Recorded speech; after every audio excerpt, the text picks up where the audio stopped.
Hi అండి. ఈరోజు నేను కొబ్బరి ఉండలు చేశాను. కొబ్బరి ఉండలు పిల్లలకి పెట్టండి, చాలా మంచిది. ఎందుకంటే కొబ్బరి తింటే మంచిది కదా. అలాగే బెల్లం కూడా పర్వాలేదు.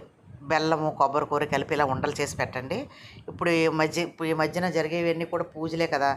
రెగ్యులర్గా దేవుడి దగ్గర కొబ్బరికాయలు కొట్టుకుంటూ ఉంటాం. పైగా వచ్చేది కార్తీక మాసం. ఇంట్లో ఎప్పుడు కొబ్బరి చెప్పులు ఉంటానే ఉంటాయి మన దగ్గర. కొబ్బరి చెక్కలతో చక్కగా మీరు ఒక్క కాయ ఉన్నా, 2 కాయ ఉన్నా చక్కగా చేసి పెట్టండి పిల్లలకి. బయట నుంచే స్వీట్ల కంటే ఇంట్లో మనం అప్పుడప్పుడు ఇలా స్వీట్లు తయారు చేసి పెడితే పిల్లలు ఇష్టంగా తింటారు. హెల్త్కి కూడా చాలా మంచిది. ఓకేనా. దగ్గు ఉన్న వాళ్ళు అయితే తినకూడదు, కానీ కొబ్బరి ఉండలు దగ్గు లేకపోతే అందరూ తినొచ్చండి ఇది. ఓకేనా. అయితే కొబ్బరి ఉండలు ఎలా చేయాలి ఏంటి, కొంతమందికి రాదు కదా. కొంతమంది ఏం చేస్తారంటే బెల్లం పాకం పెట్టి కొబ్బరి కూరలు వేసి మళ్ళీ స్టవ్ మీద పెడతారు. అలా కాకుండా నేను బెల్లము కొబ్బరి కలిపి స్టవ్ మీద పెడితే ఇలా ఉండలు తయారవుతాయి. ఇవన్నీ కూడా షార్ట్స్ రూపంలో మన ఛానల్లో ఉంటాయి, చూడండి. ఇలాంటి సంబంధించిన వీడియోలన్నీ కూడా ఫుల్ వీడియోలు కూడా ఉంటాయి, పెద్ద వీడియోలన్నీ కూడా చూడండి. ఓకేనా. ఛానల్ ఫాలో అవుతూ ఉండండి. మంచి మంచి వీడియోస్ ఛానల్లో ఉంటుంటాయి. ఛానల్ ఫాలో అవుతూ ఉండండి. కొత్త వాళ్ళు ఎవరైనా ఉంటే సబ్స్క్రైబ్ చేసుకోండి.